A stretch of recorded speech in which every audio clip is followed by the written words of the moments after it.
Hey everyone, Tankenstein here. In this video, I'll be giving you a brief overview of the upgraded VCC 8030. So it is much better compared to what we saw in Dev Server 1. So this is Dev Server 2 gameplay, and of course, I'll be giving you a little bit of gameplay as well to go along with it, just so you can see the improved capabilities of this vehicle.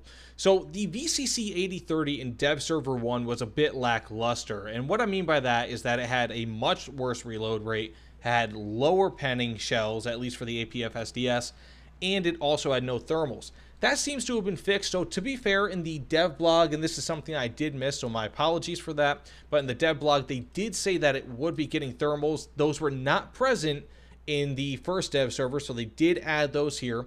So we do get thermals for the gunner, night vision for the driver. There is no commander sight thermals. I don't believe, actually no, there looks to be a commander sight right there, but that doesn't really get anything too special, so it's just regular optics for that. Now, the biggest improvement that I see here, aside from the thermals, is the fact that we have 116 millimeter penning APF SDS, and of course that's under ideal circumstances, but even at 30 degrees and 500 meters, not too bad. 93 millimeters of armor pen, pretty decent. Before, I believe it was around 102 millimeters of armor pen in the first dev server, so a big upgrade. We're getting about a 15% increase in armor pen for these things, so it's really nice. That will go a long way. I remember that was a big problem for me in the first dev server, as the Dardo, for example, the vehicle that this is meant to be above, had hardly less pen really compared to the VCC 8030 in Dev Server 1. Now it's a pretty appreciable difference. We're seeing around 24 millimeters more of armor pen. So at 100, let's see, at ideal armor pen right here, so 10 meters, 0 degrees, we have 92 millimeters. With the VCC, you don't get that until, again, 30 degrees of angle of attack, essentially, and 500 meters. So this is a much improved vehicle. Plus, the reload rate is only 10 seconds compared to the 50 that we had in Dev Server 1. So that being said, enough of the overview. This is pretty much the Dardo with the bigger gun, so let's get into it. So probably the coolest thing about this, or one of the coolest things about this, is that this is the new Aral Sea map. So in Dev Server 2, they are allowing us to have these new maps, or experience these new maps, which I do greatly appreciate, and it looks beautiful. It's pretty much just a desert wasteland, and then you have a city in the middle of it, which is also a wasteland. And just a quick fact about the Aral Sea, basically back in the 60s and 70s, the Soviet Union started an irrigation project for agriculture, if I'm not mistaken, or maybe it was for cotton production, where they tried drawing a lot of water away from the Aral Sea, and eventually it made it run dry, which is what we see here. It used to be a huge inland sea, and now it's nothing. More or less nothing. I mean, there's still comparatively puddles that exist there, but of course, it's nowhere near the glory that it had been. And as you can see here, I have my TOW 2A and TOW 2B. I believe I've got the TOW 2A first. Yeah, I'd much rather have the TOW 2A first. I feel like the TOW 2B is much better for longer range engagements, whereas the TOW 2A is better for close. Okay, I see an enemy over there. I think I hear an enemy over there. Okay, I'm going to still go over here. Let's see. You know what? Actually, that would make sense. This might be the spawn. These are probably just World War II vehicles I'm going to be fighting, so, yep. Oh, no. Nope. So while I did certainly like that commentary quite a bit, and I will keep it, just because it did show a bit of the Aral Sea map, I'm just going to go around here just so you can kind of see a little bit more of it, because I guess that this is also a first view of the Aral Sea map. Oh, I just saw an enemy. I feel like this is PUBG. This is actually a very PUBG-like map. Okay, nope. No, thank you. I guess that was my, the tow missile that felt like colliding with the building rather than the enemy, which is not good. That will pretty often result in death. There, it looks like there's some action over there. I may have just seen an enemy. Not sure. So as you can see, this is a pretty cool looking map. I mean, it's very, very desolate. This feels like no hope.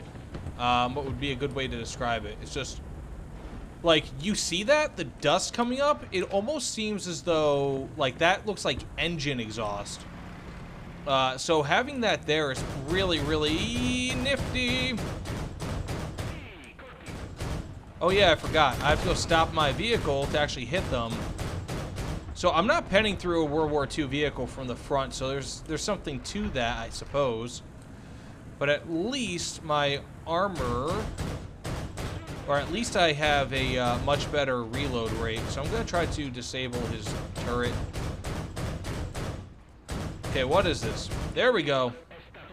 I took about 1.25 years, but eventually I did it. So again, I mean, this is not going to be great, necessarily. The gun is arguably better just because it has better pen and bigger shells. However, of course, that's not necessarily a guarantee. I mean, if you can pen through with 90 some odd millimeters of armor pen compared to, for example, 116, then it doesn't, I'd rather have the Dardo. Because it fires 3 times as quickly, and if I'm not mistaken, has a bit more ammunition.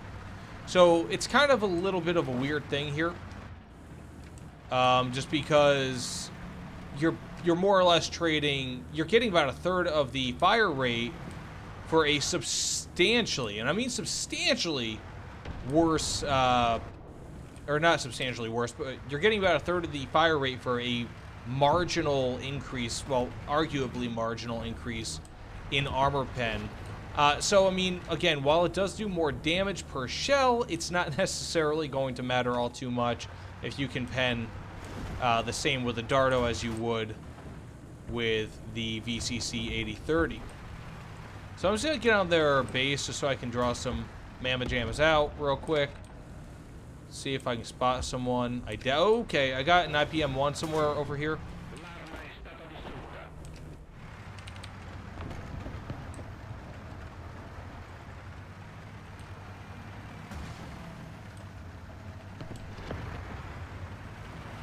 Okay, let's back off.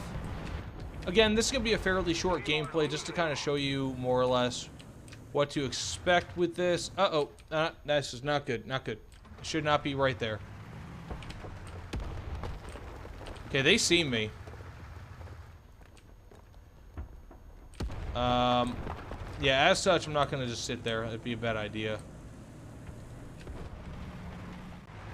So thus far, and this is probably a bit of an early judgment call here, but insofar as the real winners, the really cool things having to do with this update, I'd say this map is definitely one of them. I'm really liking the design. I mean, it looks nice. They did a great job of just kind of capturing a sort of Soviet feel, if that makes any sense, right? Like, this just feels like a Soviet, like a failed area, and it's really, really nifty. That's definitely a word I could use for it, but it's pretty cool. See, like, I mean, those dust clouds just make it look so much like there's an enemy tank where there isn't, which I feel like is a really interesting sort of gameplay mechanic, because that's something that I was not expecting at all. So if I go over to the left, I feel like I'm about to be stomped on by some T-80s and some other player-controlled tanks. So if nothing else, I just want you guys to get like a decent view of this. Now, I don't know if you could see this along the map, but I believe that's kind of like a large wall that kind of divides the two portions. So you can't just immediately spawn camp from one side of the map to the other, which is cool. You at least have to reach that wall, which I do appreciate. I believe, is this it? Might be it.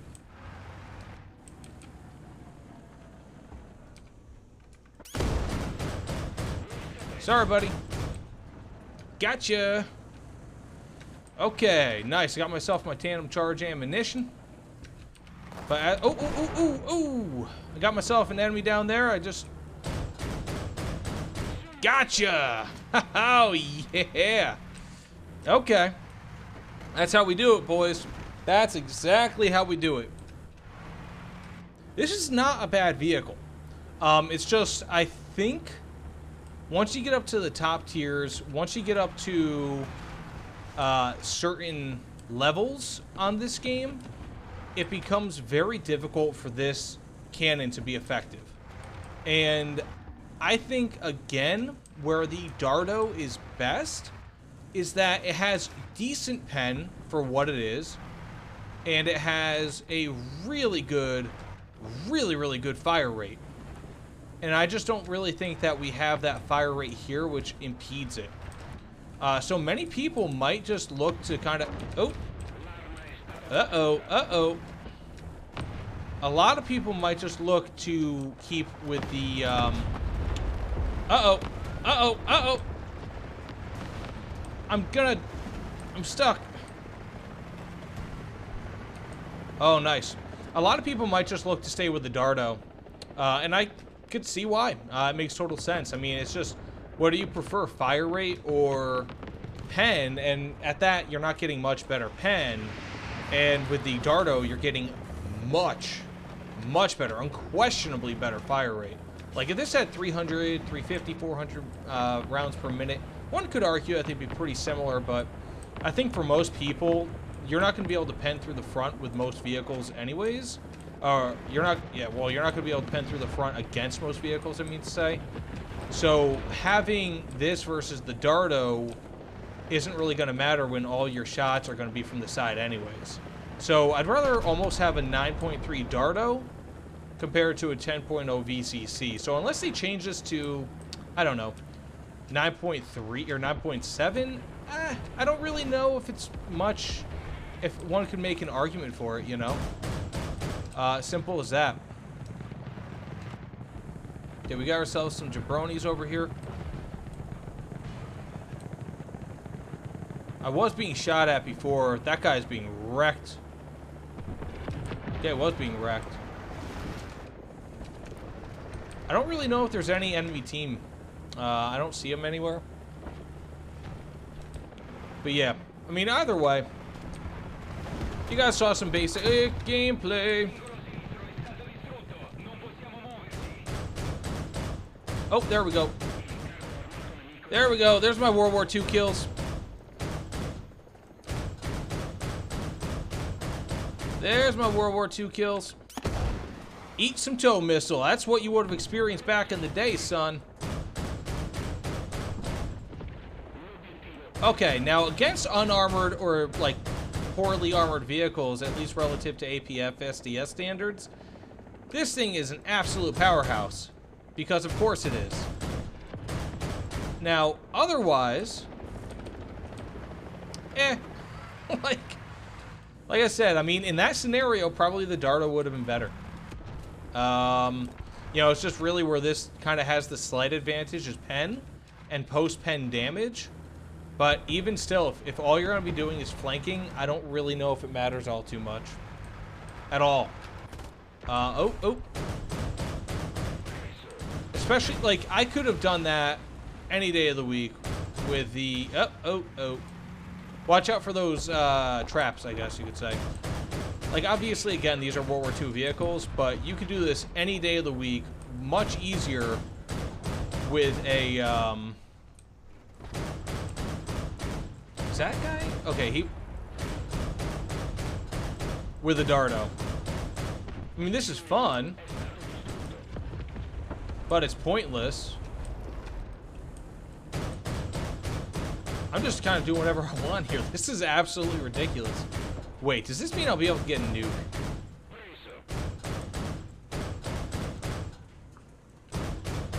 You know what? He's just upsetting me.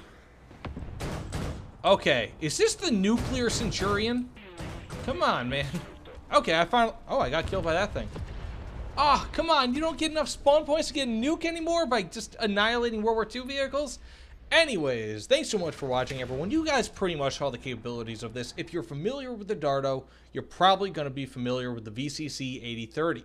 That being said, please like, comment, subscribe, and let me know what you guys think about the improvements to the Dardo, the much better reload speed, the better pen, and of course the thermals. Is it worthy of the 10.0 BR? Should it be any different? I personally think it should be 9.7, maybe even 9.3, but definitely not worse than 9.3. It's pretty much the Dardo with a slightly different gun, but again, let me know in the comments below. That said, thank you so much again for watching, and I'll see you all on the other side.